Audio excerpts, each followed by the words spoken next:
Olá, o Repórter Justiça Entrevista já está no ar e o assunto desta semana é saúde, a realidade do país, os desafios e o avanço da tecnologia na medicina.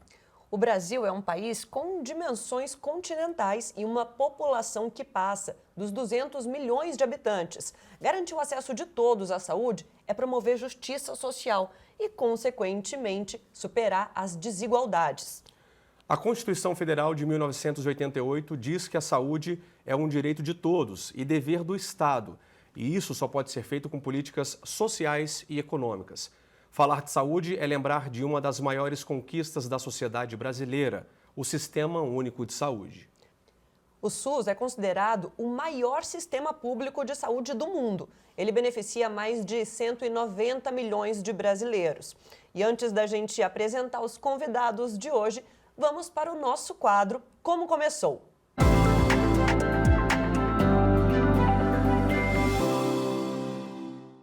Considerado um dos maiores e mais complexos sistemas de saúde pública do mundo, o nascimento do SUS se dá em 1988, com a promulgação da Constituição da República Federativa do Brasil.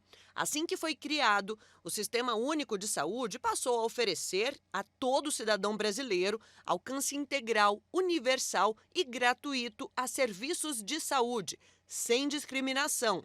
Antes, o Sistema Público de Saúde prestava assistência apenas aos trabalhadores vinculados à Previdência Social.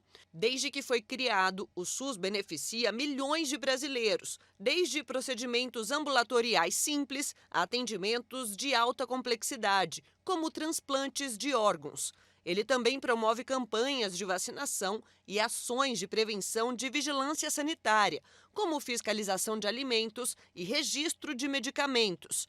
É composto pelo Ministério da Saúde, estados e municípios e mantém em sua cartilha o foco na saúde com qualidade de vida, visando a prevenção e a promoção da saúde de todos os brasileiros. E aqui com a gente, Carlos Fernando, médico e vice-presidente do Sindicato dos Médicos do Distrito Federal, e Thaís Maia, advogada especialista em saúde. Sejam muito bem-vindos. Doutor, eu gostaria de começar o nosso bate-papo perguntando de que forma que o SUS está presente na vida dos brasileiros, na rotina dos brasileiros. Léo, agradecer o convite, você, a Renata e a Thaís, estamos aqui. Está presente no dia a dia, né?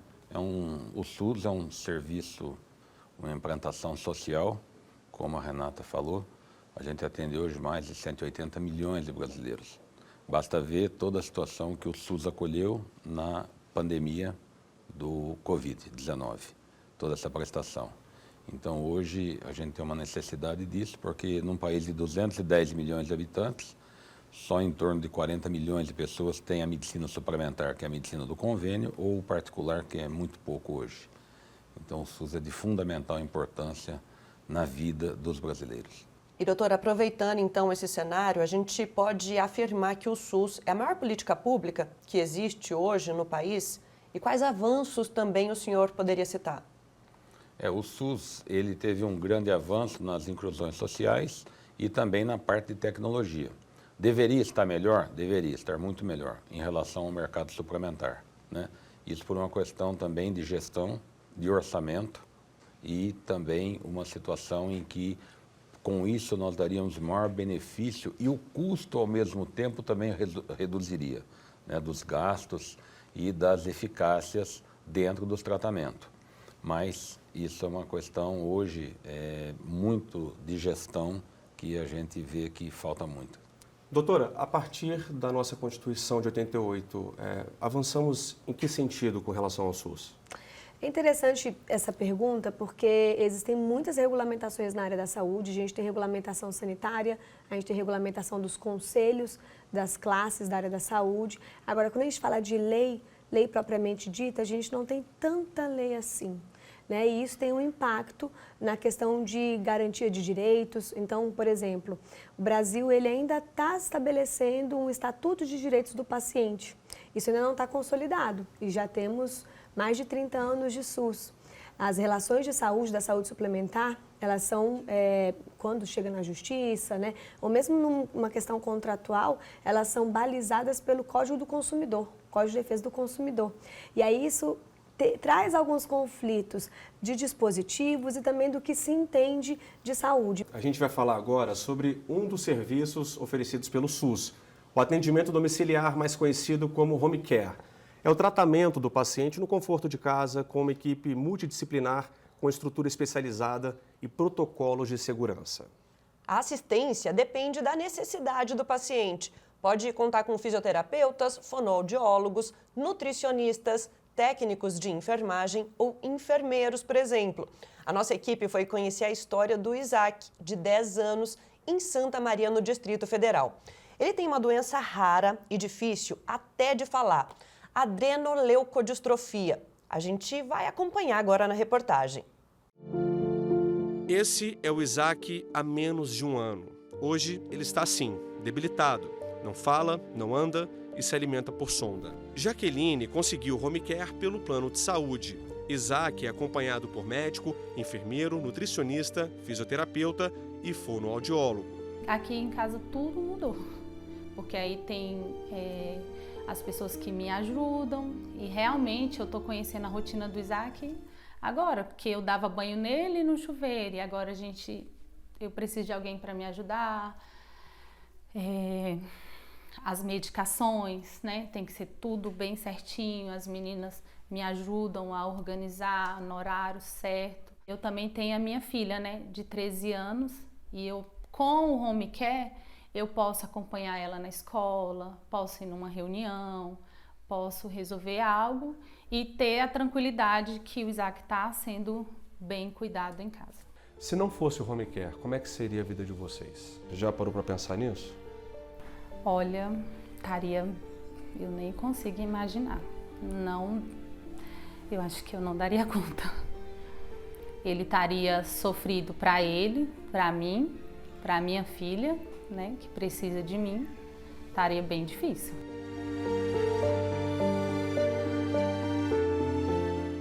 Doutor Carlos, não dá nem para imaginar, né, Léo, a situação dessa mãe, dessa família, sem essa assistência. E a gente tem um dado aqui que chama a atenção.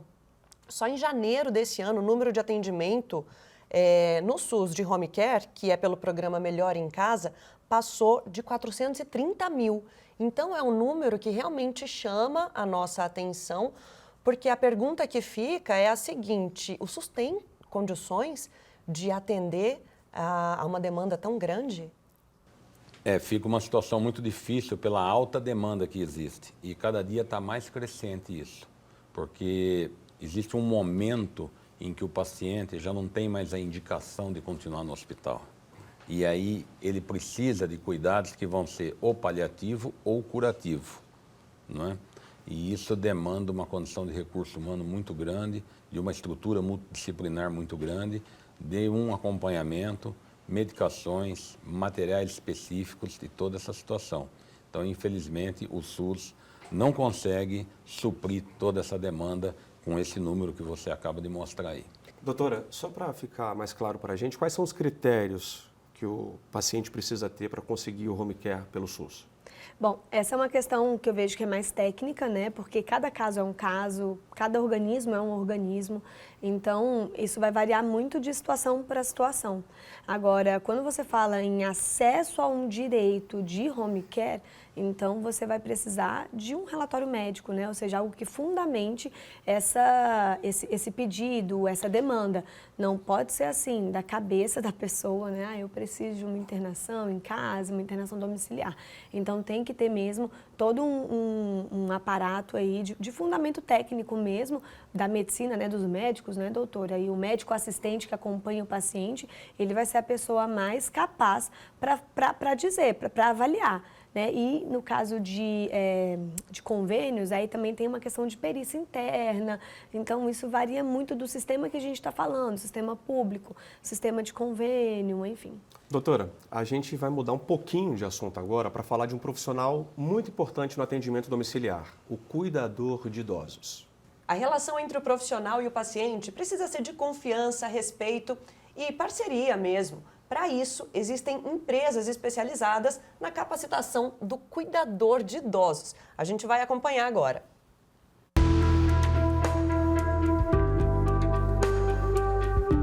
Uma profissão relativamente nova e promissora. A capacitação de profissionais como cuidadores de idosos busca promover uma melhor qualidade de vida do paciente. A gente sempre fala de cuidados proporcionais, né?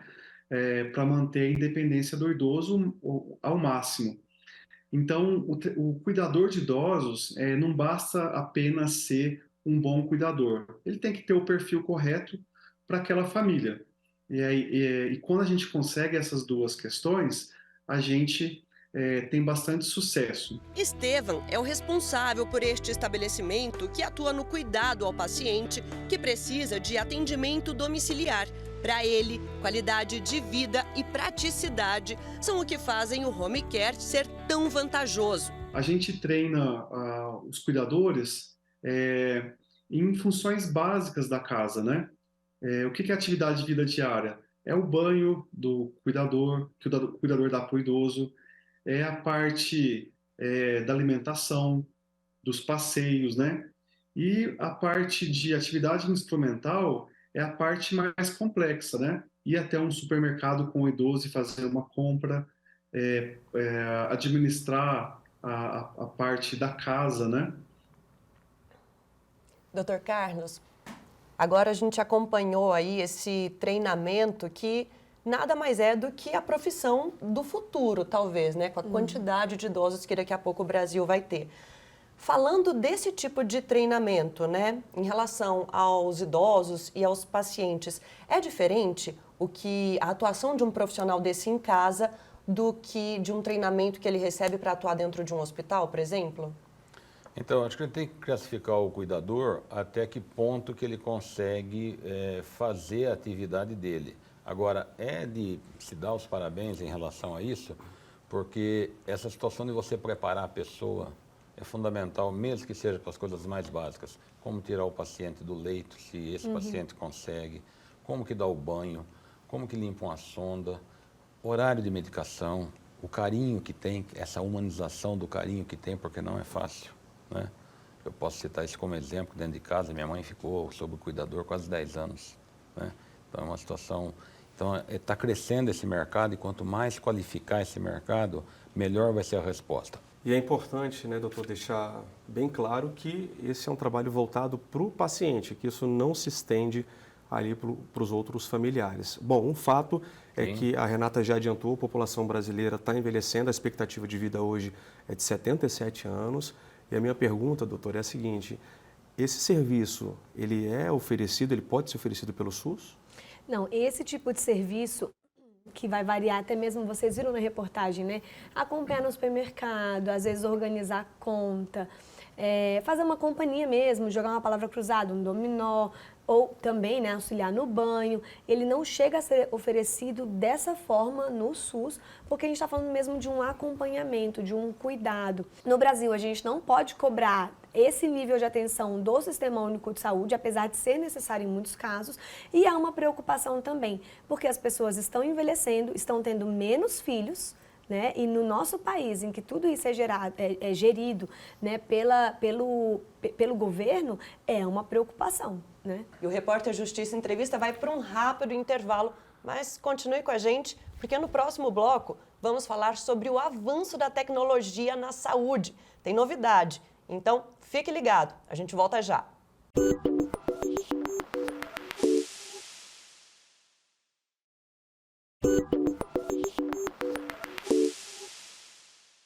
Estamos de volta e hoje o assunto é saúde. Aqui com a gente, Carlos Fernando, médico e vice-presidente do Sindicato dos Médicos do Distrito Federal, e Thaís Maia, advogada especialista em saúde.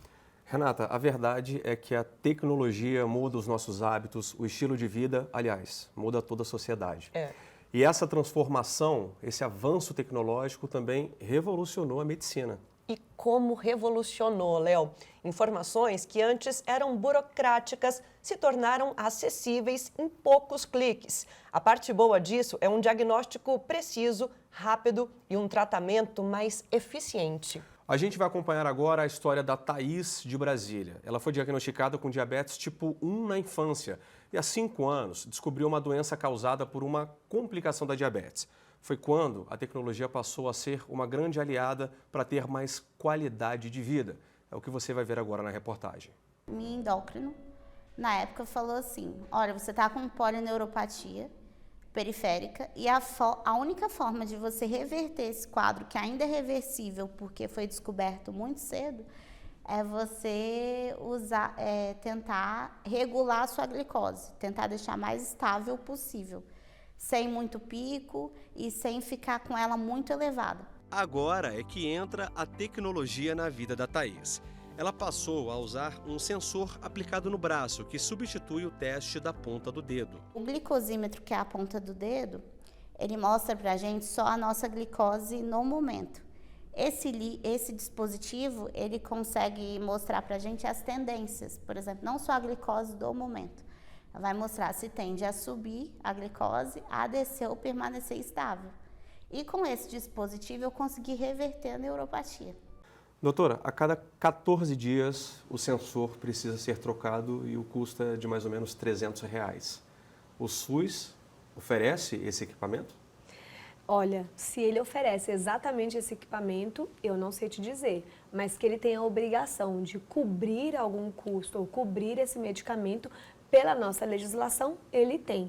E aí a gente pode entrar num dos maiores dilemas bioéticos, né, na área da saúde, que é a questão de repasse de recursos, a divisão de recursos. E existe algum limite ao direito de saúde? É uma pergunta que eu tenho feito aos meus alunos há um bom tempo, há alguns anos. Né? Assim, a gente tem essa questão dos R$300, é uma quantia ok, digamos assim. E quando a gente se vê diante de uma doença rara, que o medicamento custa milhões e milhões de reais, né? Então, como eu falei, é um dilema ético aí bem interessante. A gente viu aí na reportagem, né, Léo, que o sensor traz muita qualidade de vida para ela. Então, os planos também são obrigados a oferecer? Aí ela vai ter que fazer o requerimento para pedir. Primeiramente, um requerimento administrativo junto ao plano, né, pedindo, embasando aí no relatório médico e explicando não só a questão de qualidade de vida, mas também a adesão ao tratamento. Né? Como eu comentei, a gente comentou aqui em off, nos bastidores, a característica dos quadros de saúde das pessoas, do brasileiro, ela está mudando. E os planos, algumas operadoras já estão se atentando para esse tipo de questão. Então, os planos estão percebendo que é importante você prevenir, você tomar medidas preventivas. Então, a adesão a um tratamento é também uma medida preventiva, porque quanto mais dentro do tratamento, cooperando para um tratamento que o paciente esteja, menores serão os impactos, as possíveis sequelas no futuro. Um estudo do Instituto Nacional do Câncer revelou que em 2020 foram constatados quase 20 milhões de novos casos de câncer no mundo e que 1 em cada 5 pessoas vai ser diagnosticada com a doença. O de mama feminino é o mais comum. Pois é, Renata, tem um exame diagnóstico por imagem capaz de detectar tumores em todos os lugares do corpo. O PET scan não é uma tecnologia tão recente, mas ajuda a salvar muitas vidas. É o que a gente vai ver agora na reportagem. O repórter Justiça veio conhecer a história da Pamela, diagnosticada com câncer no ano passado. O primeiro nódulo que apareceu, que eu palpei, foi em junho, foi esse aqui. Ele era nessa região bem aqui, coladinho no osso. E ele apareceu primeiramente quando eu notei com o tamanhozinho de um caroço de feijão. E 3 meses depois ele já estava do tamanho de um caroço de azeitona. Em novembro apareceu do lado de cá, do lado direito. Esse aqui, rapidamente, ele chegou ao tamanho de um limão. Aqui eu palpava mais 6 nódulos. Foi quando eu realmente fiquei preocupada. Depois apareceu na axila, minha axila esquerda. Apareceu um bem grande, do tamanho de uma laranja, que eu não conseguia mexer o meu braço. E por último, ele apareceu nessa região aqui do pescoço, já atrás, perto da nuca. Pelos exames feitos por um equipamento de imagem chamado PET scan, que faz tomografia por emissão de pósitrons, é possível ver aonde o câncer ainda está presente, que são esses pontos mais luminosos. Viemos no Hospital de Base, em Brasília, onde a Pamela recebeu tratamento para ver de perto como funciona o equipamento. Ele direciona todas as lesões. Ele no caso, ele acura a lesão de uma forma mais eficaz e direciona um melhor tratamento. Sem o PET scan eu não faria a quimioterapia. Então hoje os pacientes oncológicos, hematológicos que tratam o câncer, eles não iniciam o tratamento sem o resultado do PET scan, porque o PET scan ele é um exame de estadiamento da doença. Ele vai dizer aonde no seu corpo tem célula cancerígena, onde ele está em atividade, onde é necessário fazer uma rádio de emergência, onde é necessário fazer uma cirurgia. Então é com o PET scan que o médico consegue ter todo um norte de qual a melhor forma do tratamento. Doutor, o PET scan foi um marco quando a gente pensa em tecnologia na saúde? É um dos marcos, né? Mas esse é um exame que complementa desde a velha anamnese, o exame clínico do paciente, né? Outras medidas que são mais baratas também do que o PET scan, que nem pouca gente tem acesso a isso, né? Então esse é o grande problema da tecnologia dentro do SUS. O SUS é uma realidade, o SUS é necessário, o SUS salva, o SUS é maravilhoso. Só que, por outro lado, falta gestão no SUS, falta um orçamento maior, políticas públicas para um orçamento maior. O Brasil investe muito pouco em medicina pública, né? Falta a prevenção lá na ponta para não chegar nesse estágio aqui. Porque por que chega nesse estágio? Por que está essa demanda hoje? Porque nós não temos medicina primária, que chama medicina de prevenção.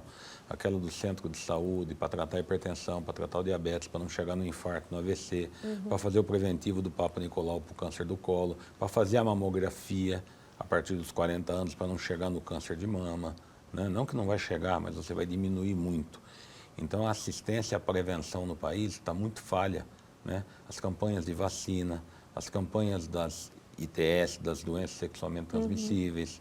Então, a medicina primária hoje, que falta muito mais do que se faz, traria para nós uma condição bem menor disso daí, com um custo bem menor. Esse caso que nós mostramos foi em Brasília, o PET scan ficou 8 anos sem ser operado, voltou. A informação que nós temos do governo local é que mais de 1.000 exames foram feitos e que há poucas pessoas na fila. Mas, doutora, qual que é a realidade Brasil afora nesse sentido? As pessoas têm acesso ao PET scan?